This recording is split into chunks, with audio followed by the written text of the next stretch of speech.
और चलिए बात बिहार की कर लेते हैं। तेजस्वी यादव ने आज जीविका दीदियों और संविदा कर्मियों के लिए बड़ी घोषणा की है।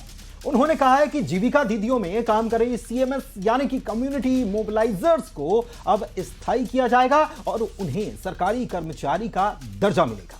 तेजस्वी ने ऐलान किया कि जीविका दीदियों का मासिक वेतन 30,000 रुपए होगा। इसके साथ ही राज्य के सभी संविदा कर्मी कर्मचारियों को भी स्थायी कर दिया जाएगा। तेजस्वी ने यह भी कहा है कि अब संविदा पर काम करने वालों को किसी एजेंसी के जरिए शोषण नहीं झेलना पड़ेगा।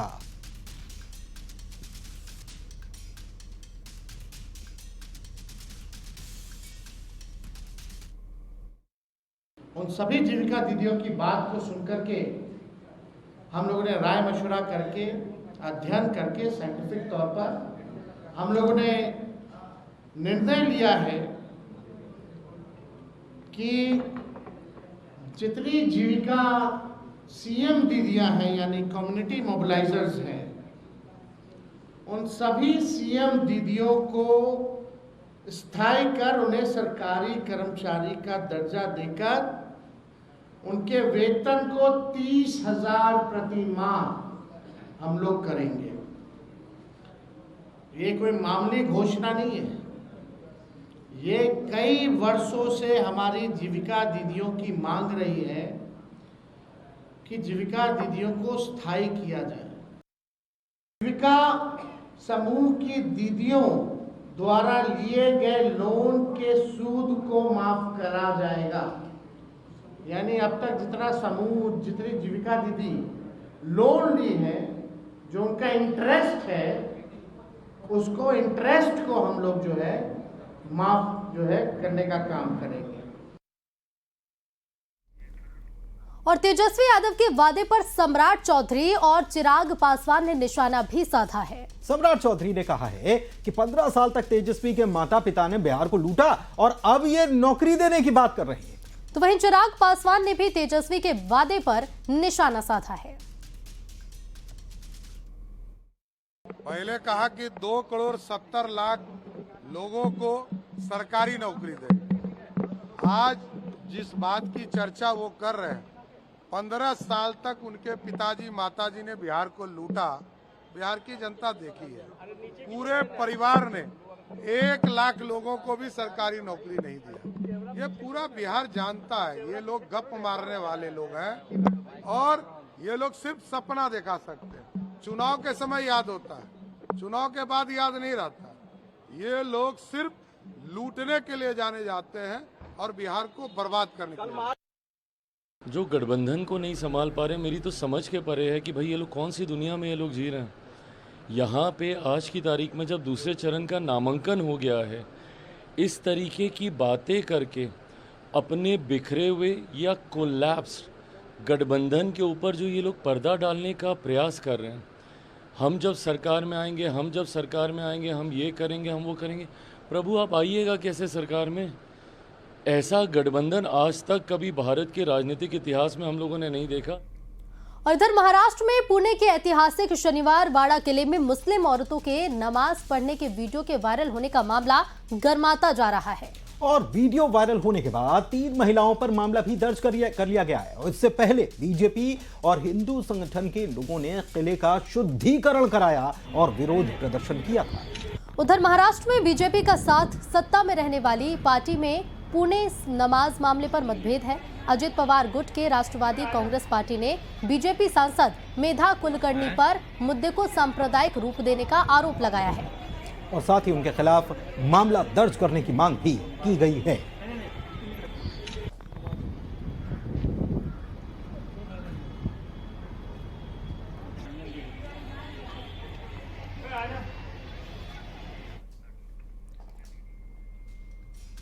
तो महाराष्ट्र के शनिवार वाड़ा किले में कुछ महिलाओं के नमाज पढ़ने पर बीजेपी और हिंदू संगठन के कार्यकर्ताओं ने जमकर बवाल काटा।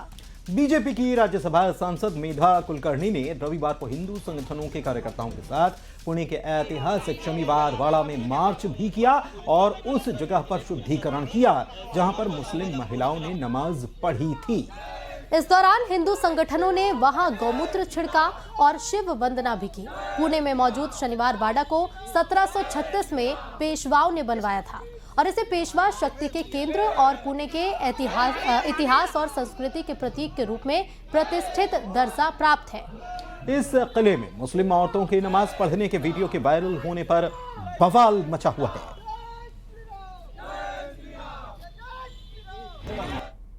काल जी घडलेली घटना होती की शनिवार वाड्यामध्ये जी ASI प्रोटेक्टेड मॉन्युमेंट आहे त्याच्यामध्ये रिलिजियस प्रेयर केल्या गेल्या।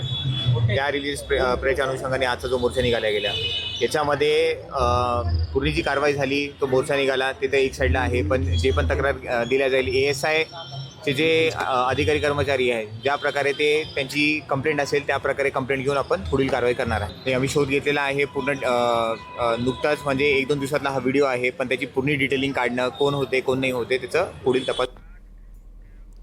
तो पुणे के शनिवार वाड़ा किले में नमाज पढ़ने के मामले में अब MP तक सियासत गर्मा गई है। बीजेपी के विधायक रामेश्वर शर्मा की तरफ से इस पर प्रतिक्रिया आई और FIR को उन्होंने सही बताते हुए कहा है कि पुणे किला छत्रपति शिवाजी महाराज की भूमि है और इसीलिए किसी को भी वहां इस तरीके से कार्य करने की अनुमति नहीं है, उसका शुद्धिकरण होना चाहिए। तो वहीं पूर्व मंत्री PC शर्मा ने कहा कि देश में बाबा साहेब का संविधान है, सबको अपना धर्म मानने का अधिकार है। तो वहीं उन्होंने कहा कि ट्रेन में, खेल के मैदान में, किले में सब अपने हिसाब से इबादत कर सकते हैं, पूजा कर सकते हैं, किसी को कोई दिक्कत नहीं होनी चाहिए। निश्चित रूप से पुणे का जो किला है वो पेशवाकालीन और छत्रपति शिवाजी और पूना वैसे भी हमारी सांस्कृतिक राजधानी है। सबसे पहले गणेश पूजा की शुरुआत पुणे की धरती से हुई और छत्रपति शिवाजी महाराज के समय भी पूना सांस्कृतिक उद्भव का केंद्र रहा है और इसलिए कोई किसी को भी इस तरह के अपराध करने की वहाँ अनुमति नहीं है कि आप जाके वहाँ, हिंदुओं का धर्म स्थल है तो आप जाके नमाज कैसे पढ़ सकते हो। आप अपना धर्म मानने की छूट है। हम ट्रेन में जाते हैं, ट्रेन में नमाज पढ़ लेते हैं, ट्रेन में आदमी भगवान की मूर्ति रख के पूजा कर लेता है। बहुत जैन अनुयायी वो अपने हिसाब से वहाँ इबादत कर लेते हैं, तो इसमें क्या दिक्कत क्या है। मैं समझता हूँ कि ये भारतीय जनता पार्टी जो है इसके पास और कुछ नहीं है। और इधर कांग्रेस के पचमढ़ी में होने वाले प्रशिक्षण शिविर MP में सियासत गर्मा गई है। इस शिविर पर भारतीय जनता पार्टी ने तंज कसा और कहा कि कांग्रेस राजनीति में तमाशा करने की आदी हो चुकी है और कांग्रेस योग करने वाली नहीं है, क्योंकि इससे भारतीय संस्कृति का ठप्पा कांग्रेस पर लग जाएगा। उधर रामेश्वर शर्मा के बयान पर कांग्रेस ने पलटवार भी किया है और कहा है कि इस तरह के शिविर कार्यकर्ताओं का मनोबल बढ़ाते हैं। गौ सेवा और प्रभात फेरी जैसी गतिविधियां परंपरा और आधुनिक राजनीति के बीच संतुलन बनाने की कोशिश है।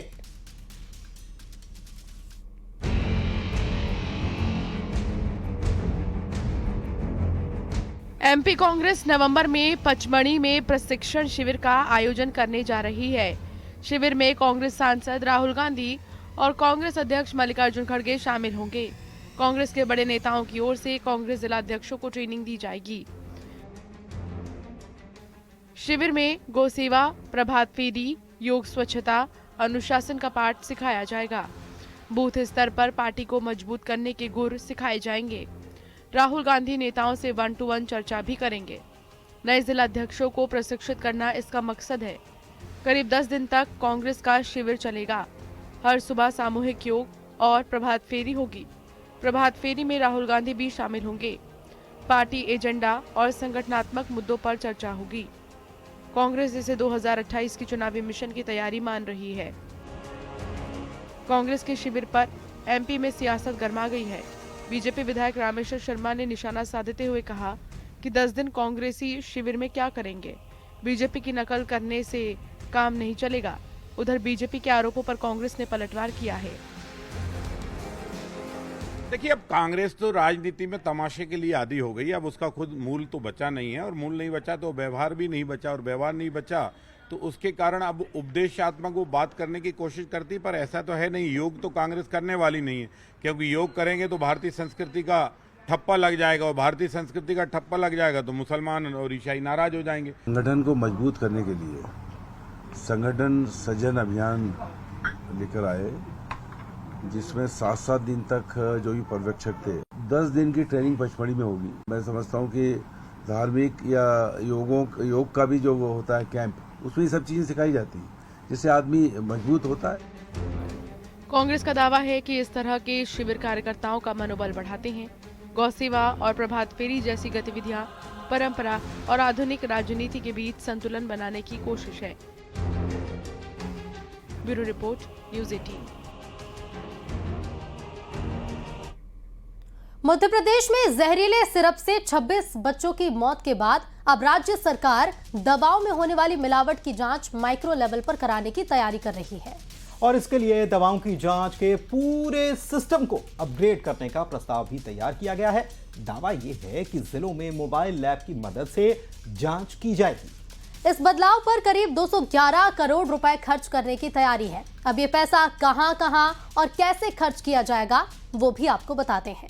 तो दरअसल अब तक दवाओं की जांच केवल और केवल भोपाल, इंदौर, जबलपुर और ग्वालियर तक ही सीमित होती थी, लेकिन अब हर जिले में ड्रग इंस्पेक्टर का स्वतंत्र दफ्तर भी बनाया जाएगा। इस नए ऑफिस में आधुनिक आईटी सिस्टम, सर्वर, कंप्यूटर और प्रशिक्षण हॉल समेत तमाम जरूरी इंतजाम होंगे और इसके लिए कुल 110 करोड़ रुपए का प्रावधान भी किया गया है, जिसमें 50 करोड़ की लागत से चारों स्टेट ड्रग लैब को अपग्रेड भी किया जाएगा। एक माइक्रोबायोलॉजी लैब भी इसमें तैयार होगी। वहां वो जांचें भी हो सकेंगी जो अब तक नहीं हो पा रही थी। 4 करोड़ के हैंड हेल्ड डिवाइस भी खरीदे जाएंगे, जिससे कि दवा की मौके पर ही जांच भी की जा सकेगी। मोबाइल लैब भी खरीदी जाएंगी और 36 crore drug inspector, lab assistant, chemist और डेटा एंट्री ऑपरेटर की भर्ती और सैलरी के लिए रखे गए हैं और 2 करोड़ से प्रशिक्षण केंद्र भी बनाया जाएगा। इसके साथ ही अफसरों को आधुनिक जांच तकनीकों की ट्रेनिंग भी दी जाएगी। तो उज्जैन की बात कर लेते हैं। महाकालेश्वर मंदिर में महावीर नाथ जी महाराज के साथ एक संत दर्शन के लिए पहुंचे थे। जब गर्भगृह में प्रवेश के दौरान मंदिर के पुजारी महेश के साथ उनका विवाद हो गया। यह घटना महाकाल मंदिर के गर्भगृह में हुई, जो भक्तों के लिए अत्यंत महत्वपूर्ण स्थल है। बताया यह जाता है कि संत और उनके साथ आए लोगों को गर्भगृह में प्रवेश के नियमों को लेकर पुजारी ने रोक दिया और इसके बाद दोनों पक्षों में तीखी बहस शुरू हो गई। ये विवाद इतना बढ़ गया कि मंदिर प्रशासन को हस्तक्षेप करना पड़ा। इस घटना ने मंदिर के शांतिपूर्ण माहौल कुछ वक्त के लिए प्रभावित किया। बाद में स्थिति को नियंत्रित किया गया और मंदिर में दर्शन सामान्य रूप से जारी रहे। वहीं इस घटना ने मंदिर के नियमों और अनुशासन के पालन को लेकर चर्चा छेड़ दी है। देखिए, आज सुबह की एक घटना जिसमें मंदिर के एक पुजारी और एक संत जो हैं उनके बीच में किसी प्रकार का विवाद हुआ है, ऐसा संज्ञान में आया है। तो इस घटना को संज्ञान में लेकर और इसकी प्राथमिक जांच जो है वर्तमान में की जा रही है। दोनों पक्षों से भी बातचीत की जा रही है और शीघ्र ही यह प्रयास है कि इस विवाद का कोई जो है सार्थक हल निकाल लिया जाए।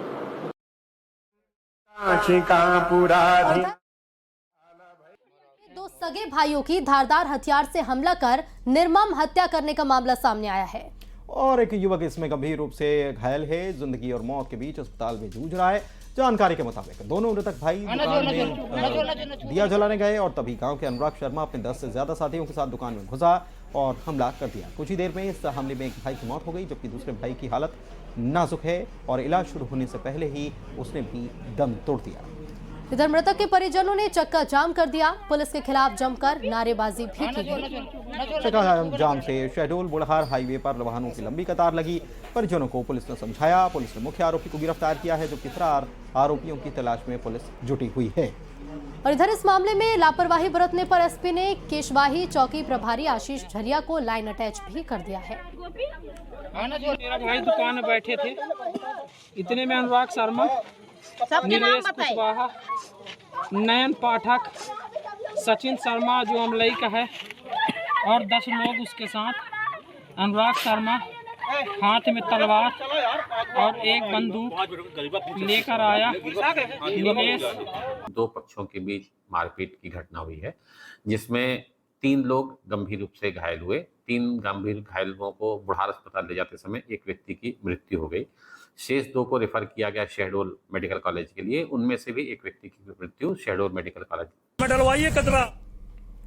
और इधर छतरपुर के हरपालपुर से एक हैरान कर देने वाला वीडियो सामने आया है, जिसमें सीएमओ शैलेंद्र सिंह एक शख्स के घर के बाहर सड़क किनारे पड़े कचरे को उठवाकर उसी के घर के अंदर डलवाते हुए नजर आ रहे हैं। दरअसल सीएमओ साफ सफाई का जायजा लेने के लिए निकले हुए थे और उसी दौरान एक शख्स के घर के बाहर पड़े कचरे को लेकर सीएमओ और उनके बीच कहासुनी हो गई और इसके बाद सीएमओ ने उसके घर के अंदर सफाई कर्मचारी से कचरा डलवा दिया, जिसका वीडियो सोशल मीडिया पर तेजी से वायरल हो रहा है।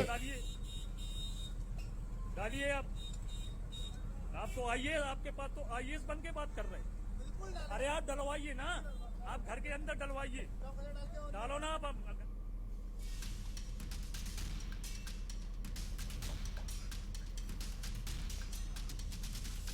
और अगली खबर सीहोर से है, जहां बिजौरी गांव दिवाली की पड़वा पर पारंपरिक पाड़े की लड़ाई का आयोजन हुआ। पाड़ा दंगल उस वक्त रोमांचक दौर में चला गया जब एक पाड़ा दूसरे पाड़े को देखकर भागने लगा और इस दौरान उनके पीछे लड़ाई देखने वाले ग्रामीण भी भागने लगे और आखिरकार 1.5 किलोमीटर दूर जाकर ये पाड़े रुके। अब ऐसे में जिस पाड़े को देखकर दूसरा पाड़ा भागा था, उसे पाड़े बिजौरी नरेश को जीत दी गई है।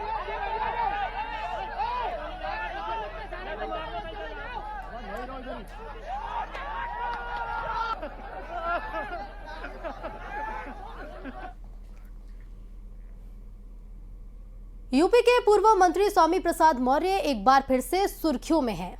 इस बार उन्होंने दीपावली और देवी लक्ष्मी पर विवादास्पद पोस्ट किया है और अपने पोस्ट में लिखा है कि अगर लक्ष्मी से भला होता तो करोड़ों नौजवान बेरोजगार न होते और देश में 80 करोड़ लोगों को 5 किलो चावल पर जिंदगी बितानी नहीं पड़ती। उन्होंने यहां तक लिखा कि देवी लक्ष्मी से भला होता तो दुनिया के गरीब देशों में भारत नहीं होता। स्वामी प्रसाद मौर्य के इस पोस्ट से साधु संतों में खासी नाराजगी है।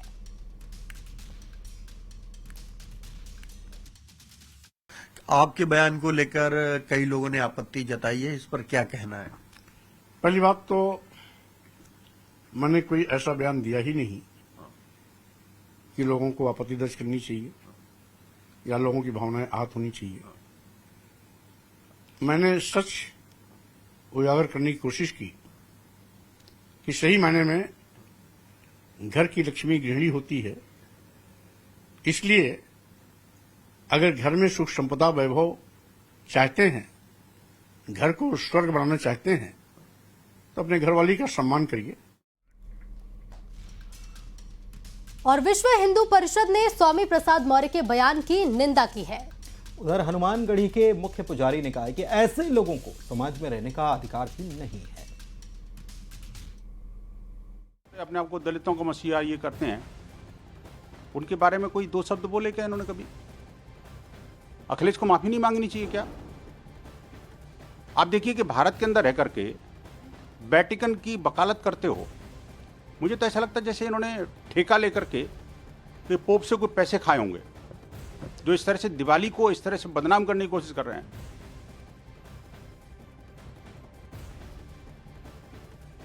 स्वामी प्रसाद मौर्य ना आस्तिक में है ना नास्तिक में है। जिस प्रकार से उन्होंने सनातन पे मां लक्ष्मी पर टिप्पणी किया है, दुर्भाग्यपूर्ण है। इसका पुरजोर विरोध करते हैं, निंदा करते हैं। और मैं तो ये कहता हूं कि स्वामी जैसे व्यक्ति को समाज में रहने का कोई अधिकार नहीं है। इनका स्वागत हर एक जगह मुंह काला करके होना चाहिए। केंद्रीय गृह मंत्री अमित शाह आज अपना 61वां जन्मदिन मना रहे हैं और इस मौके पर पीएम मोदी और सीएम योगी ने उन्हें बधाई भी दी है। बीजेपी के तमाम नेता भी उन्हें जन्मदिन की बधाई दे रहे हैं। अमित शाह को बीजेपी का चाणक्य कहा जाता है। संसद में विपक्ष के आरोपों की बखिया उधेड़ना हो या फिर चुनावी शतरंज में हर बाजी को जीत में बदल देना, विरोधी दल के नेता भी अमित शाह का कौशल मानते हैं।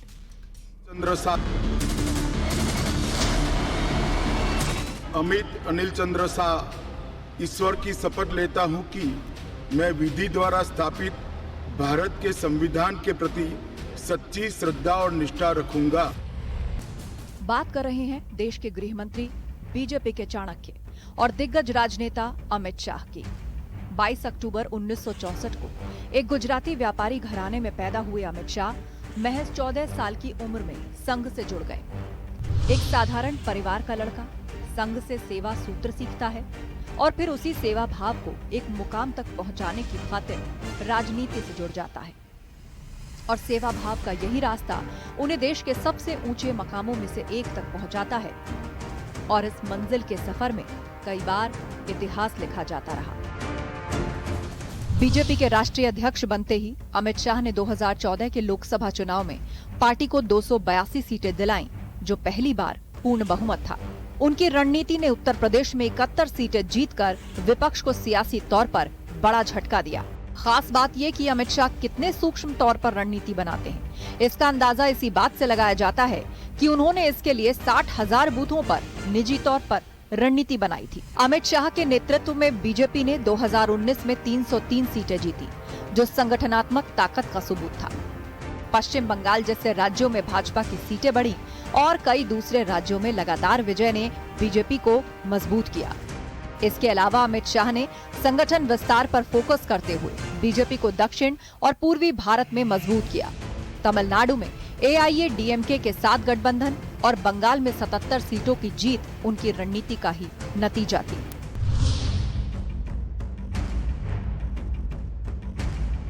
ऑपरेशन सिंदूर भारतीय सेनाओं की ऐतिहासिक सफलता रही। जब ये घटना हुई दूसरे दिन इनके परिजनों को मिला था। 6 दिन की शादी वाली बच्ची विधवा होकर मेरे सामने खड़ी थी। आज तक मैं वो दृश्य नहीं भूल सकता। मगर आज सारे परिजनों को मैं कहना चाहता हूं कि मोदी जी ने ऑपरेशन सिंदूर से भेजने वालों को भी मारा और हमारे सुरक्षा बलों ने जिनको भेजा था उनको भी मारा और एक ऐसा सबक सिखाया है कि आने वाले कई दिनों तक कोई ऐसी हिम्मत नहीं कर पाएगा। अमित शाह भारतीय राजनीति का वो नाम जो बुलंद इरादों और दृढ़ संकल्प का प्रतीक है। Bureau report, news 18। त्योहारी सीजन से पहले सोने चांदी की कीमतें जितनी रफ्तार से बढ़ रही थी, अब उतनी ही तेजी से गिर भी रही हैं। जहां पर अंतर्राष्ट्रीय बाजार में 12 साल की रिकॉर्ड गिरावट दर्ज हुई, तो वहीं घरेलू बाजार में भी सोने और चांदी की कीमतों में रिकॉर्ड कमी दर्ज की गई है। 24 कैरेट गोल्ड में 2,823 रुपए प्रति 10 ग्राम की गिरावट दर्ज की गई, जबकि चांदी में 7,599 रुपए प्रति किलोग्राम की भारी कमी आई है। दीपावली के बाद सोना चांदी के दामों में भारी गिरावट आई है। सोना अपने ऑल टाइम हाई से 5,677 रुपए और चांदी भी रिकॉर्ड हाई से 25,599 रुपए सस्ती हो गई है और चांदी के दाम आज 10,549 रुपए घटकर 1,52,501 रुपए प्रति किलो पर आ गए। इसके पहले चांदी 1,63,050 रुपए प्रति किलो पर थी। इस साल अब तक सोने की कीमत 47,745 रुपए बढ़ी है।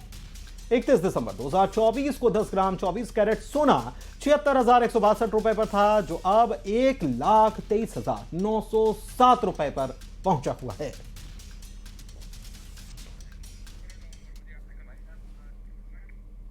और इसी के साथ इस बुलेटिन में फिलहाल के लिए बस इतना ही। देखते रहिए न्यूज़ 18 मध्य प्रदेश छत्तीसगढ़। नमस्कार।